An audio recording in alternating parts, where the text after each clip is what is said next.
اللہ الرحمن الرحیم۔ حضور نبی کریم علیہ الصلوۃ والسلام کی احادیث طیبہ کے اس درس میں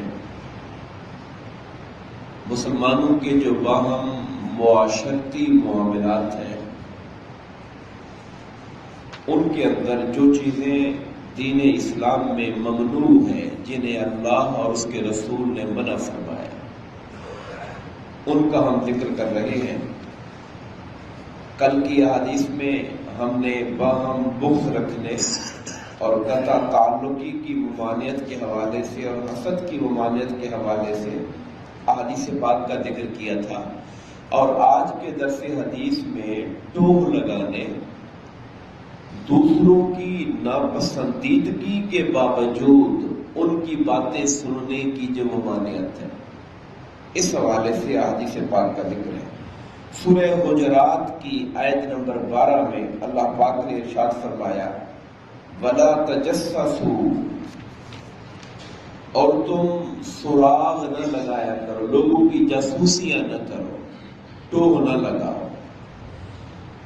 بخاری و مسلم کی احادیث پاک کے اندر تجسسوا اور تحسسوا جیم کے ساتھ بھی آیا ہے اور ہا کے ساتھ بھی آیا ہے۔ علماء کرام میں سے بعض نے کہا کہ دونوں کا ایک ہی معنی ہے، اور بعض نے فرمایا تجسس جیم کے ساتھ جب ہو تو اس سے مراد ایسی چیز کے پیچھے پڑنا جسے لوگ چھپا رہے ہوں، وہ تجسس ہوتا ہے، اور ویسے لوگوں کی چیزوں کے پیچھے پڑنا، خواہ وہ چھپائیں یا نہ چھپائیں، اسے تحسس کہتے ہیں، ہا کے ساتھ۔ حضور نبی کریم علیہ الصلوۃ والسلام نے اسلام کی جو اصل منشا ہے وہ سمجھنے کی ضرورت ہے۔ وہ یہ ہے کہ لوگوں کے عیبوں کو، لوگوں کی کمیوں کو بلا وجہ خریدنے کی کوشش نہ کرو۔ انسان ہے، سب انسان خطا کار ہے، ہر انسان سے غلطی ہوتی ہے۔ تو جب ہر انسان سے غلطی ہوتی ہے، ہر بندہ اگر معاشرے کے اندر دوسروں کی خرید میں لگ جائے گا اور دوسروں کے عیب ڈھونڈ ڈھونڈ کے لانا شروع کر دے گا تو نتیجہ کیا نکلے گا؟ ہر بندہ دوسرے کے ساتھ منہ بنائے گا، ہر بندہ دوسرے کے ساتھ تعلق توڑے گا، کمیاں بیان کرتا رہے گا، جبکہ مقصود دین کا محبت پھیلانا ہے، نفرت پھیلانا نہیں ہے۔ اور جب کمیاں ڈھونڈ کے لائیں گے تو پھر محبتیں پیدا نہیں ہوں گی، نفرتیں پیدا ہوں گی۔ اسی لیے ہمارا دین فرماتا ہے کہ اگر کسی کا عیب ظاہر بھی ہو جائے تو تب بھی پردہ ڈال دو، سوائے اس کے کہ اس سے لوگوں کا نقصان ہوتا ہو۔ اگر معاشرے کے نقصان کا خطرہ ہو تو پردہ نہیں ڈالیں گے، لیکن اگر اس کا ذاتی معاملہ ہے، اس کا عیب، اس عیب کا کمی نقصان اس کی ذات کے ساتھ ہے، تو نصیحت کرنا، سمجھانا تو الگ بات ہے، مگر اس کو لوگوں کے سامنے بیان مت کرو، پردہ ڈال دو، تاکہ اس کی عزت نفس معاشرے کے اندر بچی رہے، وہ ذلیل اور خوار نہ ہو۔ یہ مقصود نہیں ہے، چونکہ وہ ہمارا مسلمان بھائی ہے۔ اسلامی معاشرے کی بنیاد بھائی چارے کے اوپر ہے، اسلامی معاشرے کی بنیاد باہم محبت کے اوپر ہے، اسلامی معاشرے کی بنیاد باہم اعتماد کے اوپر ہے۔ اگر یہ اعتماد اور محبت پارا پارا ہو جائے تو پھر اسلامی معاشرے کی جو خوبصورتی ہے وہ ختم ہو جایا کرتی ہے۔ اسی لیے حضور نبی کریم علیہ الصلوۃ والسلام نے ہر اس کام سے منع کیا جو مسلمانوں کی باہمی محبت کو کمزور کرنے والا ہے۔ یہ حدیث پاک جس کا ہم ذکر کر رہیں گے، بخاری و مسلم کی حدیث پاک ہے اور اتنی جامع ہے، اگر آپ اس کے ایک ایک لفظ پہ غور کریں۔ حضرت سیدنا ابو ہریرہ رضی اللہ تعالیٰ عنہ روایت فرماتے ہیں کہ حضور نبی کریم علیہ الصلوۃ والسلام نے ارشاد فرمایا، تم بدگمانی سے بچو۔ پہلا حکم یہ دیا، بدگمانی سے بچو، کسی کے بارے میں بلا وجہ برا نہ سوچو جب تک کہ کوئی سالڈ پروف نہ ہو، خالی خیال نہیں۔ کوئی بندہ لیٹ آیا، نماز میں نہیں آ سکا، تو یہ خیال دماغ میں نہیں آنا چاہیے کہ یار یہ بندہ ڈھیلا ہے، سست ہے، سویا ہوا ہوگا۔ ہو سکتا ہے کوئی مجبوری بھی ہو، کوئی جینون وجہ بھی ہو سکتی ہے۔ فرمایا بدگمانی سب سے بڑا جھوٹ ہے، یعنی ایک چیز ہے، ممکن ہے کہ ہو، ممکن ہے کہ نہ ہو، بندہ خود سے سوچ لے کہ ایسا ہوگا، یہ بذات خود ایک جھوٹ کی قسم ہے۔ پھر فرمایا عیبوں کی ٹوہ لگانے سے بچو، جاسوسی نہ کرو، ایک دوسرے کا حق غصب کرنے کی حرص اور اس کے لیے کوشش نہ کرو۔ یعنی دوسرے کا حق، حرص کا مطلب یہ ہے کہ دل کے اندر بھی یہ لالچ نہ ہو کہ یہ چیز مجھے مل جائے، اور پھر اس کے لیے عملی کوشش بھی نہ کرو، اور نہ ایک دوسرے پر حسد کرو، نہ باہم بغض رکھو، نہ ایک دوسرے کو پیٹھ دکھاؤ۔ پیٹھ دکھانے کا مطلب یہ ہے کہ لا تعلق ہو جانا، قطع تعلقی کر لینا، تعلقات کو منقطع کر لینا۔ اے اللہ کے بندو، تم بھائی بھائی بن جاؤ، یہ حدیث پاک کے الفاظ ہیں۔ جیسا کہ اس نے تمہیں حکم دیا قرآن میں، انما المؤمنون اخوہ، بے شک مومن آپس میں بھائی بھائی ہوتے ہیں۔ آج ہم اپنی اسلامی تاریخ کا حوالہ تو دیتے ہیں کہ جب ہمارے آقا مدینہ منورہ تشریف لائے تو آپ نے مکہ کے رہنے والوں کو مدینہ میں رہنے والوں کا بھائی بھائی بنایا، اور ایسا بھائی بنایا جو زبانی کلامی بھائی نہیں تھے، جنہوں نے اپنے جان و مال جائیداد کے اندر ان کو شریک کر لیا تھا، اپنے گھروں میں شریک کر لیا تھا ان کو۔ ہمارا اسلام اور ہمارا معاشرہ تو یہ مثال پیش کرتا ہے۔ ہمیں آج کے اس وقت گھر اور مال اور جائیداد میں شریک کرنے کا حکم نہیں ہے، ہمیں تو یہ کہا جا رہا ہے کہ جو اخلاقی تعلق ہے وہ تو کم سے کم تمہارا درست ہونا چاہیے۔ اگر تم کسی کے لیے بہت زیادہ خیر خواہی مالی قربانی میں نہیں کر سکتے ہو، نہ کرو، مگر کم سے کم اس کو معاشرے کے اندر بلا وجہ کی نکتہ چینیاں، عیب، بغض، حسد اور کینے کے ساتھ تو نہ رہو۔ یہ حکم ہمیں حضور نبی کریم علیہ الصلوۃ والسلام کی ان احادیث پاک میں ملتا ہے۔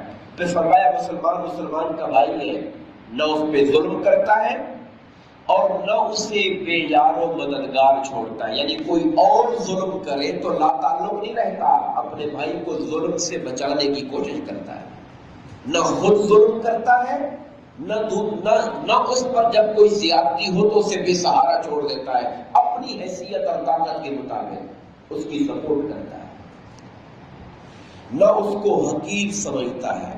فرمایا تقویٰ تو یہاں ہے، دل کی طرف اشارہ کیا، تقویٰ تو یہاں ہے، 3 دفعہ کہا تقویٰ تو یہاں ہے، یعنی خوف خدا دل کے اندر ہوتا ہے۔ اگر دل میں تقویٰ نہیں ہے تو پھر انسان کے ظاہری عمل میں کہاں سے آ سکتا ہے۔ فرمایا آدمی کے برا ہونے کے لیے یہی بات کافی ہے کہ وہ اپنے مسلمان بھائی کو حقیر سمجھے۔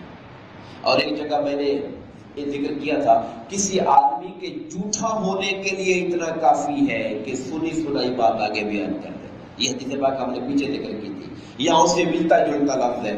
کسی آدمی کے لفظ کیا استعمال ہوئے، کسی آدمی کے برے ہونے کے لیے اتنی بات کافی ہے کہ اپنے دوسرے مسلمان بھائی کو کم تر اور حقیر سمجھتا ہو بلا وجہ۔ ایک تو یہ کہ کوئی شرعی وجہ ہو کہ جناب فلاں عیب پایا جاتا ہے، وہ اس کو دور کر لے، اصلاح کرے، مگر اس کو اپنے دل میں کم تر سمجھنا یہ کوئی اچھی بات نہیں ہے۔ فرمایا ہر مسلمان کا دوسرے مسلمان پر اس کا خون، اس کی عزت اور اس کا مال حرام ہے۔ نہ ہم اس کا خون بہا سکتے ہیں، ہم پر حرام ہے، جب تک کہ شرعی حق نہ ہو اور وقت کی جو مقتدرہ اور وقت کی جو انصاف کرنے والی عدالتیں جب تک وہ اس کو سزا نہ دیں، ہمیں اپنے ہاتھ میں قانون کو لینے کی اجازت نہیں ہے۔ نہ ہمیں اس کی عزت کو یعنی اس کے بارے میں بری باتیں کرنا، اور نہ ہی ہمیں اس کی جو مال ہے، یہ ساری چیزیں ہم پہ حرام ہیں۔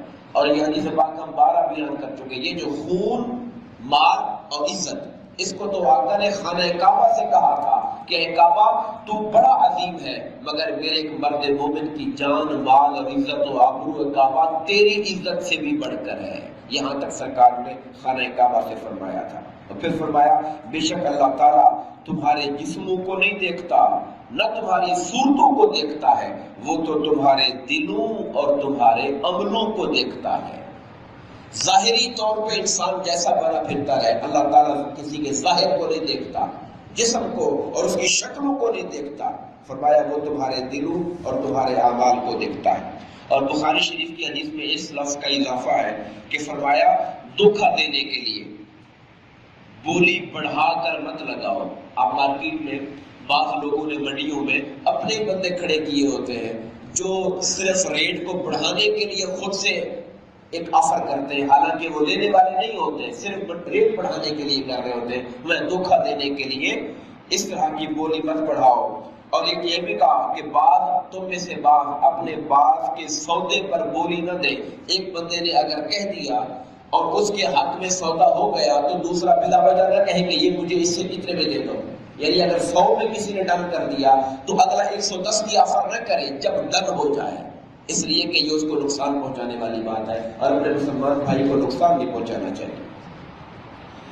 حضرت معاویہ رضی اللہ تعالیٰ عنہ سے مروی حدیث پاک ہے، آپ فرماتے ہیں کہ میں نے حضور نبی کریم علیہ الصلوۃ والسلام کو یہ فرماتے ہوئے سنا کہ تم مسلمانوں کے عیبوں کو تلاش کرنے میں اگر لگے رہو گے تو تم ان میں بگاڑ پیدا کر دو گے، یا قریب ہے کہ تم ان کے اندر فساد پیدا کر دو گے۔ یعنی اگر معاشرے کی چلن یہ ہو کہ ہر بندہ دوسروں کے عیب ڈھونڈتا پھر رہا ہو تو نتیجہ کیا نکلے گا؟ نتیجے میں نفرت ہوگی، نتیجے کے اندر معاشرے کے اندر کدورتیں پھیلے گی، باہمی اعتماد ختم ہو جائے گا، ایک دوسرے پر بھروسہ ختم ہو جائے گا، تو میں فساد پیدا ہو جائے گا معاشرے کے اندر اگر تم ایسا کرتے رہو گے۔